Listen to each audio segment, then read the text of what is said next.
I must ask, how are you doing? Are you holding up out there just fine? It must be nice, the walks and canoeing, they'll say when I drop them a line. Honestly, I feel like I'm thriving, isolating better than most.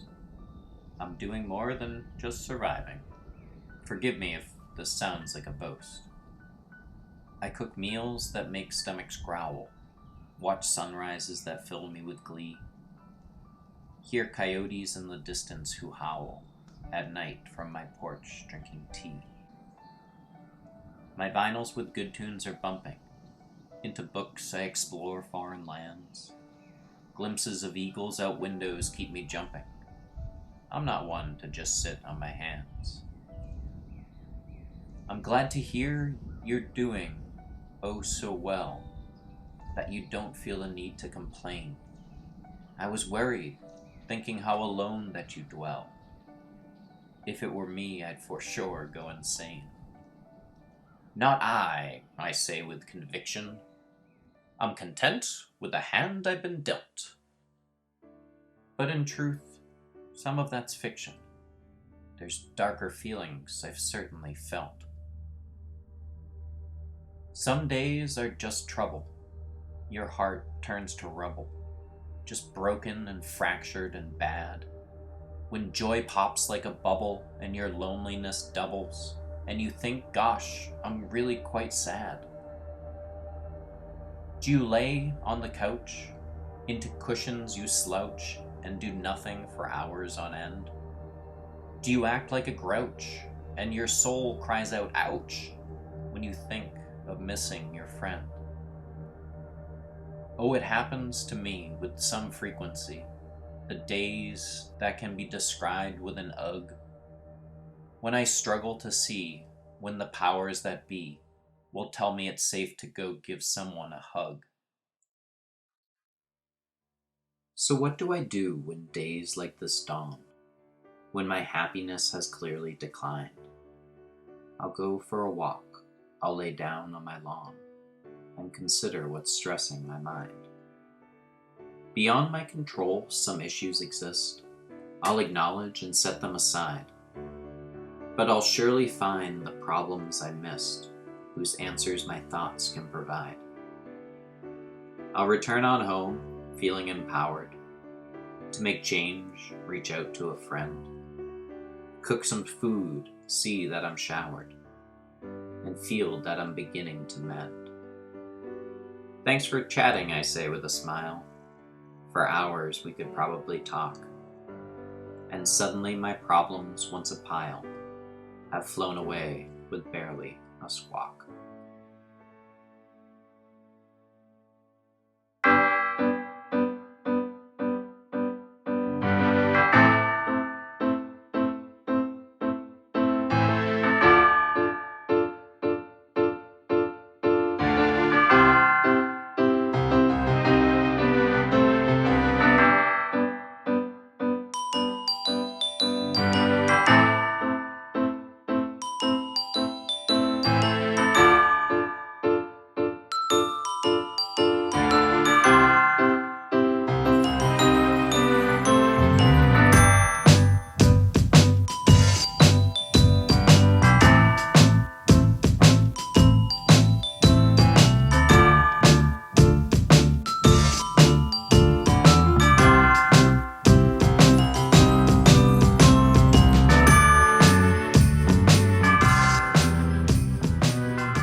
Today, underneath this lovely holly tree, a male holly tree in fact, as it has no berries, I'm launching a new segment for the news, which is called Musings and Meanderings. And for today's episode, we also have a mystery for you.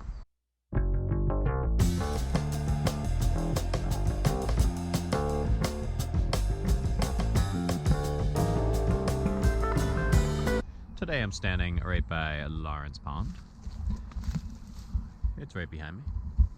The piece of property I am on, at one point in the 1800s, was owned by someone named T. Landers. And it is here where our story begins on Helium.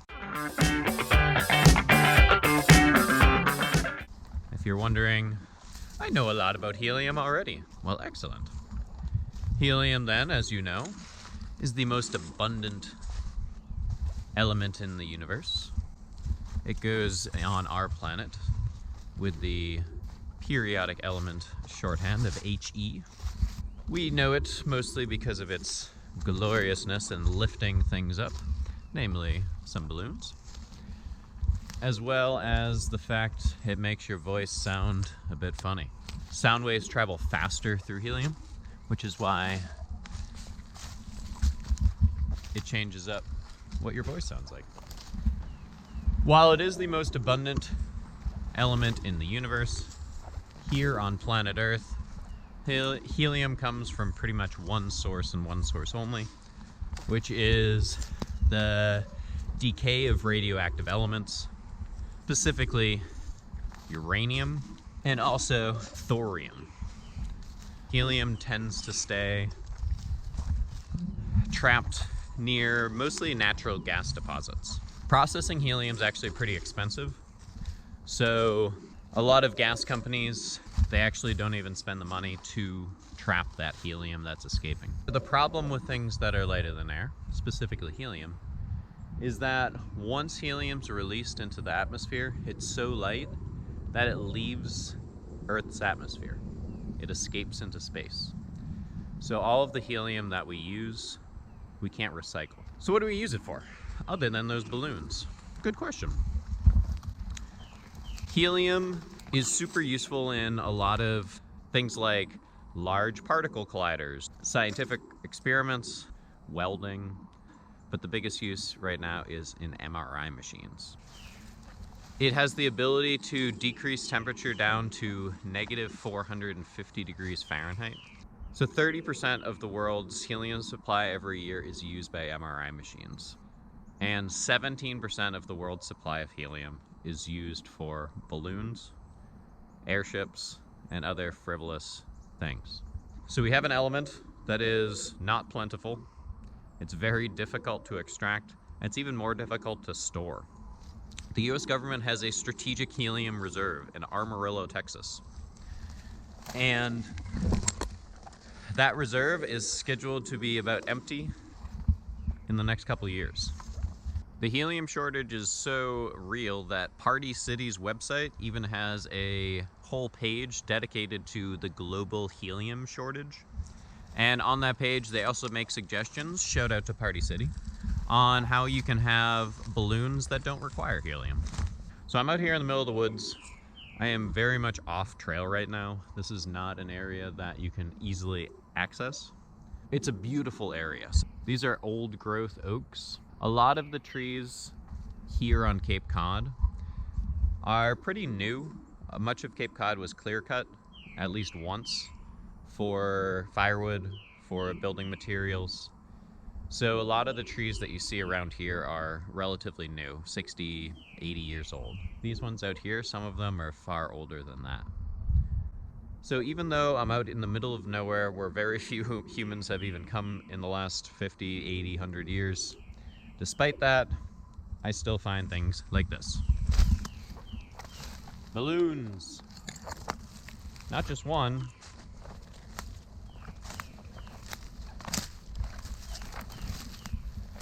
But many. Now, in theory, balloons will degrade if they are broken up and buried. They'll start showing degradation in about 2 years. However, these balloons are not chopped up. So balloons that are whole, which certainly while some balloons, when they get higher in the atmosphere, will explode and fall into small pieces, a lot don't. And they just land and take far longer to degrade, which is a problem for plants, it's a problem for animals, it's a problem for our planet. If they land in the ocean, it can take even longer to have salt water break them down. Some states in the United States have passed laws surrounding balloon releases. 17% of the world's supply of a fairly rare element is going to birthday parties. I love birthday parties. I love balloons. I like making my voice sound strange, but it does seem like a strange use of our resources available. How are we going to both preserve helium on our planet, as well as reduce the pollution that helium balloons do cause? I would reach out to a legislator, ask them what their thoughts.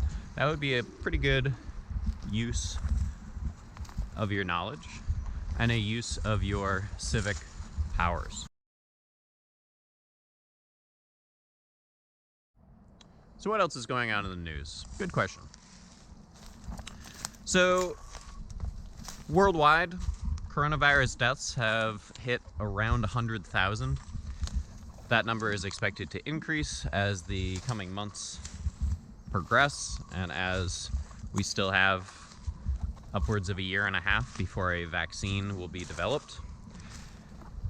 In the United States, we have seen a fairly disturbing trend of communities of color being hit particularly hard by the coronavirus. In places like Boston and Detroit, scientists are seeing African American communities bearing a larger portion of hospitalizations and deaths. One positive benefit of the coronavirus has been that we've been seeing a pretty significant drop in air pollution around the United States and the world, as people aren't driving around as much, as some factories are shut down. And why this is good is research is also pointing pretty clearly to the fact that if you live in a community that has high levels of air pollution, there's a direct correlation right now between coronavirus deaths, which is not super surprising as we know it is a respiratory infection. So if you already have weakened lungs, weakened respiratory system because of air pollution, then this is going to cause even further damage. Now, I am certainly getting outside a lot. I hope all of you are as well. You get to explore some cool lands, such as I am right now. I mean, look at this tree. This tree is awesome. This is such an old, great oak. I have a great stand of some more holly trees behind me. And with a lot of people, spring does not just mean getting outside, it means planting. So this week I checked in on a farm, Upswing Farm, where Brittany Overshiner was wonderfully kind to speak to me. So I wanted to hear a bit about what's being grown right now and maybe get you some tips about what you yourselves can grow as well. So let's check out what Brittany had to say.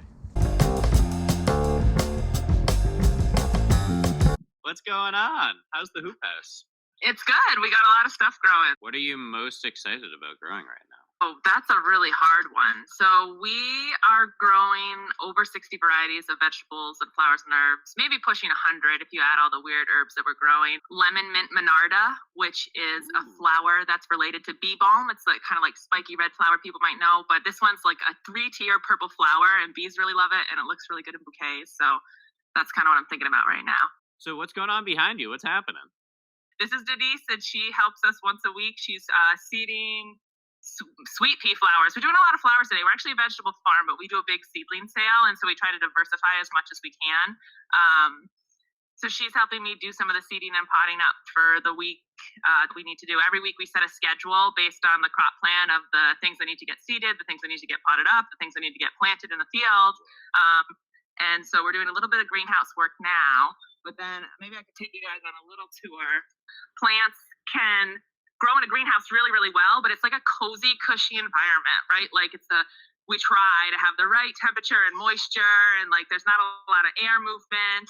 That's part of why we have these fans set up, is actually to try and move the air and toughen the plants up a little bit and keep the air fresh.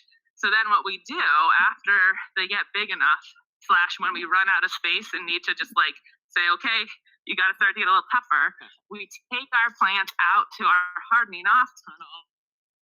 Go here. Whoa. Right. So these are the plants that we're doing an early seedling sale. We know a lot of people are home right now, want to be gardening. So we decided to do like a little bit of an early sale for stuff that can tolerate being planted right now. I still have a lot of people who really want to like go outside and plant basil and cucumbers. It's just too early. Spinach. Ooh, So yeah. spinach is it's a really good crop for the cold half of the year in New England. It actually doesn't grow very well in summer. It does what's called bolting, where it goes to seed and it gets really bitter. Or if the soil temperatures are really hot, it won't even germinate. But it grows really well even in this tunnel. So before we had this planted, we actually had spinach growing in here all winter long that we were able to pick and eat, and it tastes like super sweet and super good. And then we have kale. Looks like they're doing good. These are actually golden beets. Ooh. So we're going to plant some golden and chioga, which is a striped pink and white beet, and then a red beet today. And then lots of lettuce. We have like 10 different varieties of lettuce we do in spring. Lettuce is one of our more popular crops. Obviously, people are used to eating lettuce. Are you seeing like a surge of interest right now, more so than you have seen, for people to be like, I am at home right now and I'm now thinking more like local, and how can I help these people that are around us? I mean, I would love to know exactly what the motivations are. I think some of it is there's like an actual desire to buy food just that has not gone through so many different hands, right? So like our food system right now, it can, somebody picks it, then somebody sells it, then somebody else buys it, then somebody repacks it, then somebody, like there's like so many different ways that food can like be mishandled. And I'm not saying that it is, right? Like I think we actually have a food system that's fairly safe. But I pick it, maybe somebody who works for me, and then it goes right to the customer, so there's just like less handling going on. And then I think the other thing is people are interested in supporting local businesses. And I do think that when there's moments like this, right, where like the norm, everything's kind of shaken up, right, and you have to kind of consider reality. The fact is we are all like dependent on systems that we have no control over for something as essential as the food we eat every day. And I think it allows that little like, is this a sustainable system? Like, is this a reliable system? And so far, I mean, I don't want to say that everybody has access to food, because we all know that there's some issues with food access in our country that's really important to consider, especially at times like this. But I think people are like, oh yeah, like wouldn't it be great if enough food could be grown in my area so we didn't have to import it? And I think in New England, it's a long road if we actually want to reach sustainability, of production where everybody could be fed by. As a history person, like in times of war, you've seen one of the big movements of saying like, all right, we need to empower people because things are scary and people feel like they can't do anything. And one of the big moves for like World War I and World War II was these victory gardens of saying, all right, we are going to encourage all of you, children, schools, families, to grow at least some of your own crops. And I think there's something to that of like, you have something to do. Like you have a lot of agency when it comes to your own food suddenly, and that might be nice for people to remember. Yeah, and so two things on that. One, I think people should feel that all the time. Like we have so many people who have so much, like these giant yards, and they're just growing grass, or like, and a lot of times the way grass is grown, you have to use chemical inputs. Like it's actually not good for the environment. You have to mow it every week.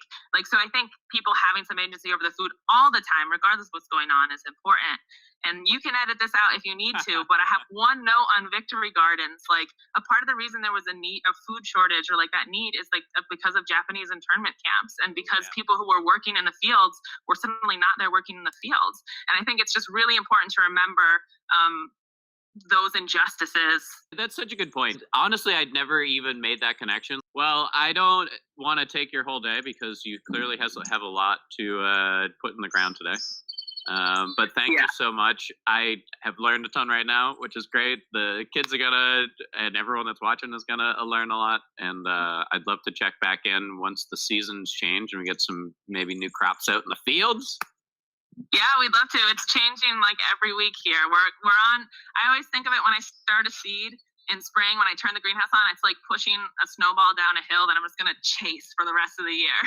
But then you can eat that snowball at the end, which is like a nice reward. Exactly. A little better than snow. Yeah. Awesome. Well, thank you so much, and we'll check in with you soon. All right. Thanks, Jeremy. All right, so I promised everyone a mystery, and I am currently standing on it. So I don't know what this is. If anyone has any ideas, please reach out, comment, whatever you must do. This is a straight line here, and on either side it is raised, but in the middle there is this trench. I don't know why there's a trench out here. This trench runs from the top of the hill all the way down to close to the pond. There's another trench that runs alongside the hill. I don't know why someone would dig this. Is it for transport? Was it for moving water? I have no idea. So if anyone knows, please let me know, and I will share it with the rest of the people. All right, so that's it for today's episode of Musings and Meanderings, with a mystery thrown in. We're now going to head over to Miss O'Connor Vince, who is going to tell us a bit about some music that you should probably listen to. Let's head over there.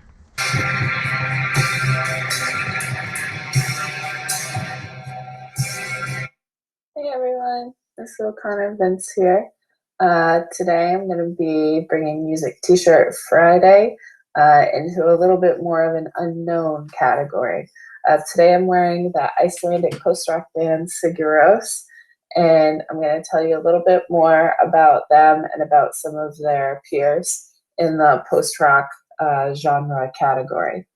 So one of the first websites that I want to show you if you're interested in just learning a little bit more about post-rock in general is this website called musicmap.info. Now, I use this website teaching music tech, history of rock, and history of hip-hop. As you can see, we have tons of different genres here. If I click on alternative, and again, alternative music kind of blossomed out of the late 80s, early 90s, experimenting with punk and rock music and kind of what that looked like. What we're interested in is this idea of post-rock. So I'm going to click post-rock.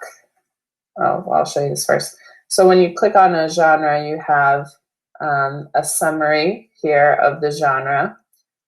Usually it takes like 5 to 10 minutes to read. And if I click on a subgenre, it'll bring up the description or summary for that genre. So again, 1995, so again, 80s, 90s. And it tells you, again, a little summary here in that subgenre. It also gives you a playlist.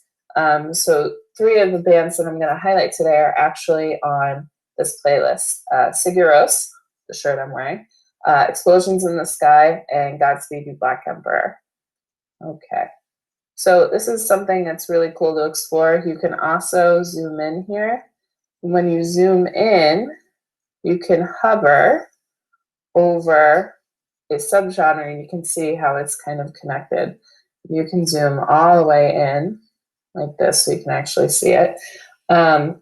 So again, this kind of gives you more of a visual context in terms of what is connected, what the genre sounds like, and historically where it came from as well. So again, that's musicmap.info. One thing I just want to highlight from this summary here from post-rock, again, if we click the subgenre and you scroll down a little bit, so post-rock revolted against both the self-indulgent attitude of alternative rock bands more concerned with coolness and sound, and the greedy commercial bands composing whatever sells best. So again, the idea that they really were trying to be experimental and kind of push musical boundaries. The songs are almost hypnotic, taking the listener on a musical voyage. So again, thinking about that plot plot story map. That's really something that parallels with post-draft. And they go on to talk about kind of different techniques and instrumentation that the experimental bands use here.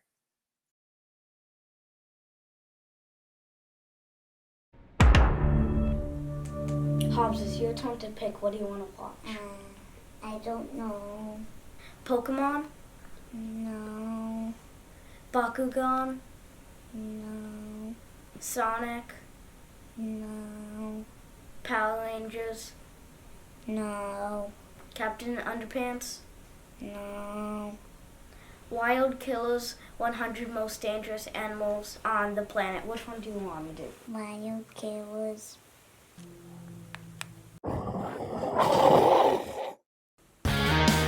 Hey all you nature nerds out there, Johnny Jackal here with another episode of Wild Killers. On today's terrifying episode, we have 3 very, very important questions. 1. Which powerful primate has been rumored to have ripped off a man's arm and beat him to death with it? 2. Which deep-sea devil, or should I say aquatic assassin, is rumored to have ripped a scuba diver's face clear off his head? 3. Can you guess which aggressive arachnid has a venom so strong it could turn your insides to jelly so it could drink you like a milkshake? Yay! Alright, cupcakes, buckle up for another episode of Wild Killers. Wild Killers! Wild. Hobbs, quit making that noise. I'm not doing anything. Hobbs, stop making that noise, others I'm gonna tell.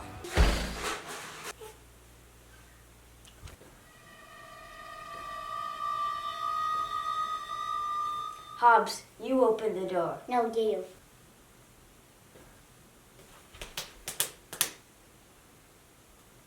Yes.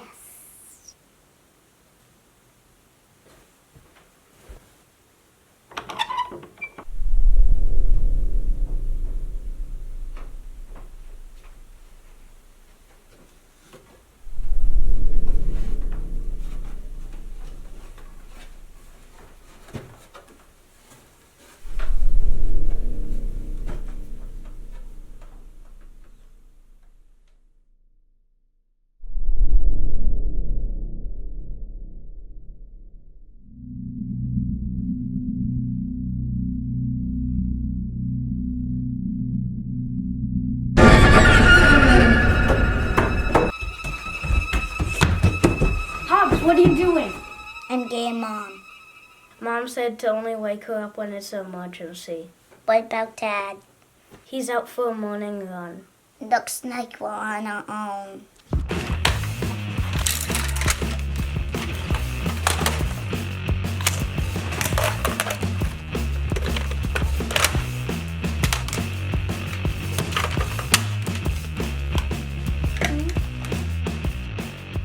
Let's do this. Locked and loaded.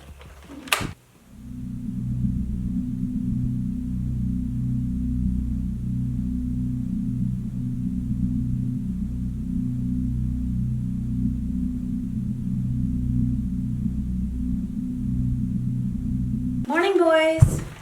Mom, there's something in the basement. Fun. I love it when both of you guys use your imagination. Seriously, we need your help. Okay, but first, coffee.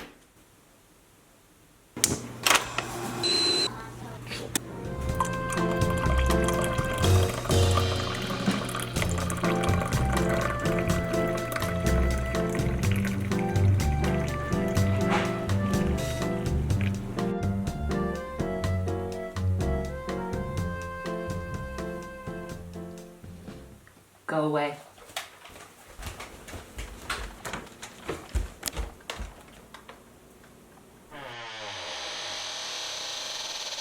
Mom!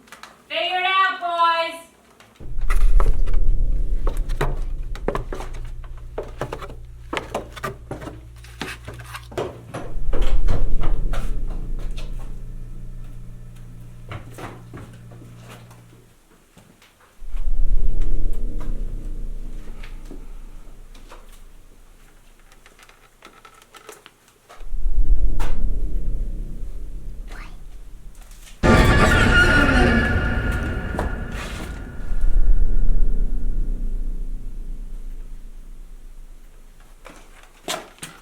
helping it though. No, you.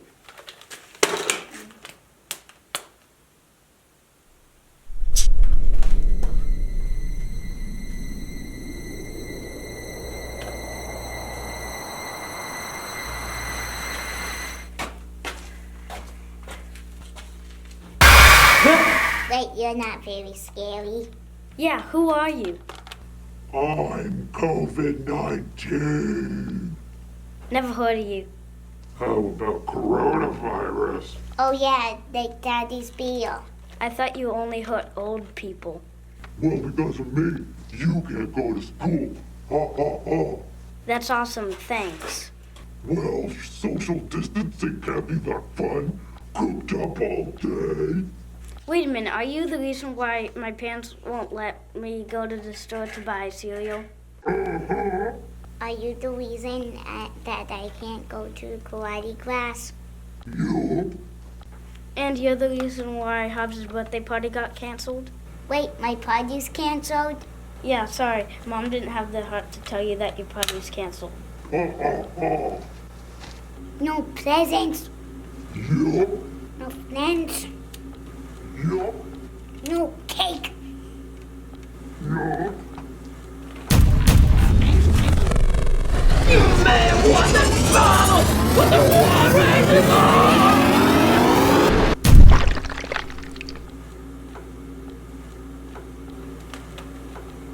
I'm hungry. I'm hungry too. Boys, oatmeal's ready. Yum!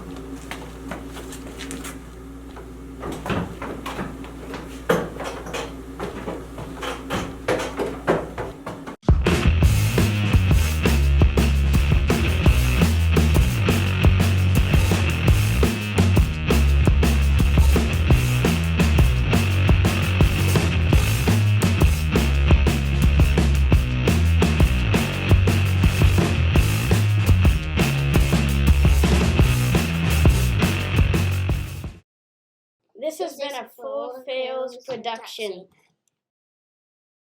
Alright, hey everybody. Today we're going to make some falafel and pita bread with some tahini sauce added in. So falafel is a Middle Eastern dish. It's made from chickpeas, also known as garbanzo beans.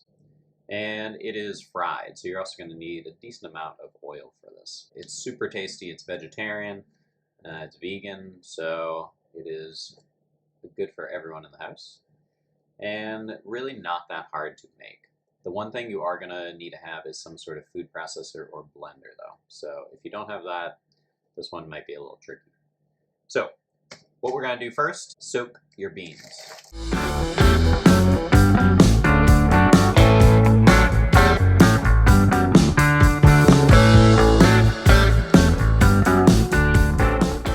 Alright, we're on to day 2 of falafel making. And the falafel has been soaking for 24 hours.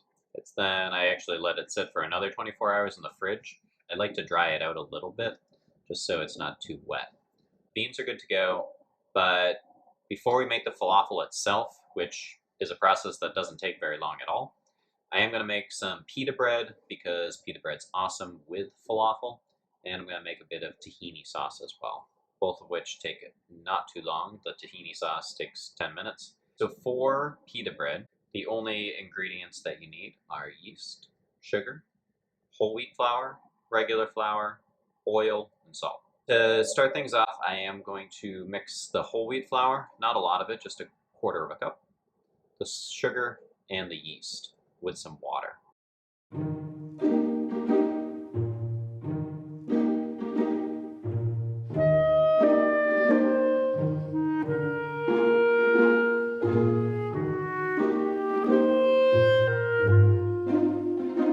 Alright, so it's been 15 minutes. As you can see, the yeast has started making that mixture a bit foamy, which is good. Thing with whole wheat flour, so if you don't have whole wheat flour for this step, you could certainly just use regular flour. The whole wheat flour has more sugar in it than all-purpose flour does, which is why it's a good starter. When you start to feed your yeast, it's going to activate it much more quickly. Salt, oil, flour, mix it all up in a bowl. I'm going to let it sit for 10 minutes after I get it into a nice dough, just to let it rest, get that yeast a chance to keep doing what it's doing. After that 10 minutes, I'm going to knead it again. Then I'm going to let it sit for an hour. So let's get this dough going.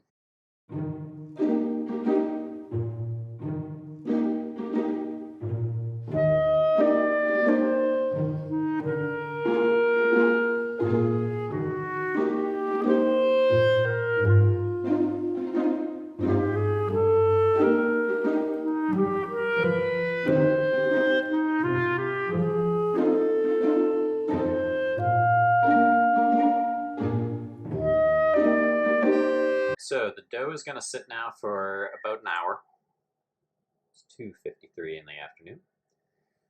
In that time that the dough is sitting, I am going to do a couple things. Number one, I'm going to make some tahini sauce, which is going to go on top of the wrap. Tahini is simply just sesame paste, like your sesame seeds. So first what I'm going to do is chop up some garlic, really mince it fine. Then I'm going to let it sit in some lemon juice for about 10 minutes or so. After that garlic sits in the lemon juice, I'm going to strain out the garlic so the lemon juice has just a really nice garlicky flavor. Add in some salt, add in some cumin, add in a little ice water because this is pretty thick, so I want to thin it out. And then I'm just going to let it sit in the fridge until we're ready to eat.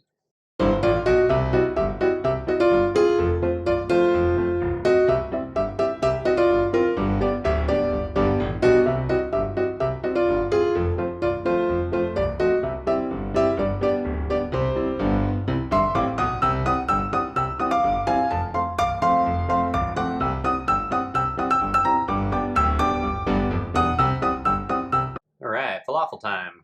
Falafel is actually, once you've soaked the beans, is very easy, but you do need a food processor or a powerful blender.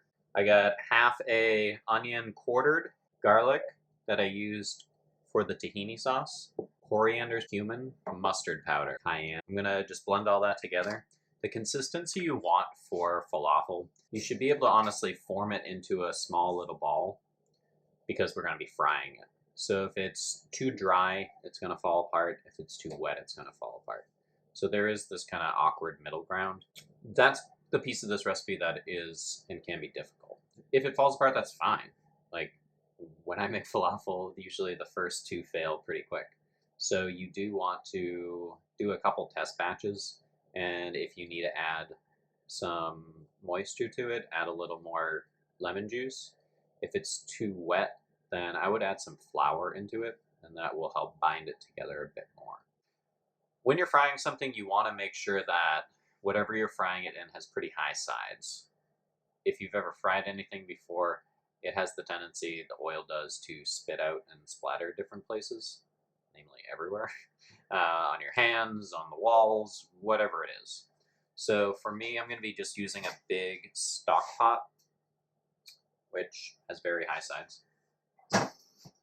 But since it's so wide, it is a lot of oil in there that you're going to use. So one thing that I want to, especially right now when we're trying not to go to the stores very much, conserve your oil. So after I'm done frying, I'm going to strain out the particles in there and reuse that oil.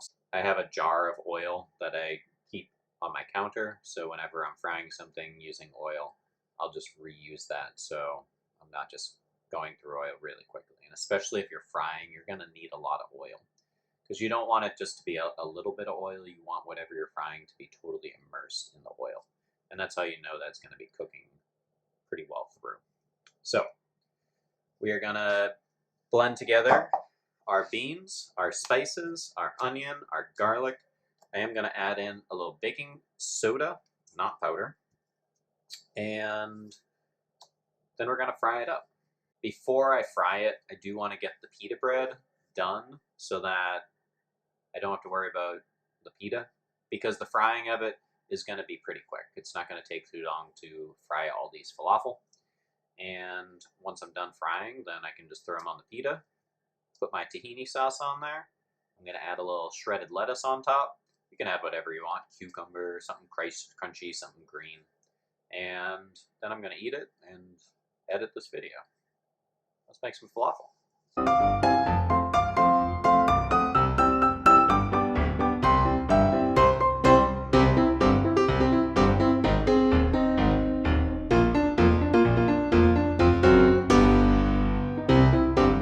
What I want to do now is make some pita. So it's been rising for an hour. And what I'm going to do is punch it down, which is the most satisfying part of this whole process. Cut it into 8 pieces. Put those under a damp towel to let them sit for 10 minutes. And then I'm going to start rolling them out and cooking them. How you cook pita is on a hot surface in a flat oven. In a flat oven. How you cook the pita is you're going to cook it in the oven on a already flat surface. How you're going to cook the pita is in the oven. I have it set right now at 450 degrees on a already hot surface. So I have a sheet tray heating up in there right now. It's not going to take too long to cook, about 2 minutes on one side and then about another minute on the other. So this will be a pretty quick process.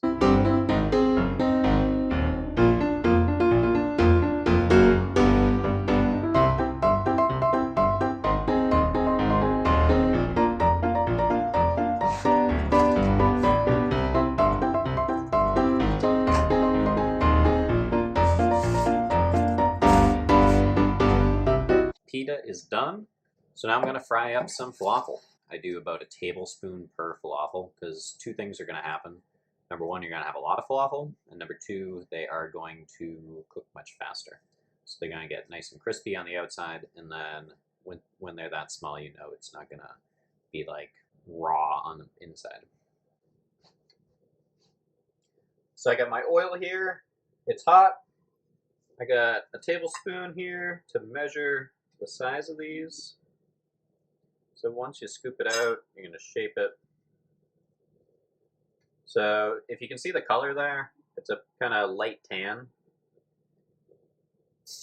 You want to fry these to be about a dark brown. All right, so this is the dark brown you're looking for. So much darker than that tan it started out as. It's a good looking falafel. All right, so that's pretty much it. We got our falafel, we got our tahini sauce, we got our pita. Last thing to do is add them all together and eat it.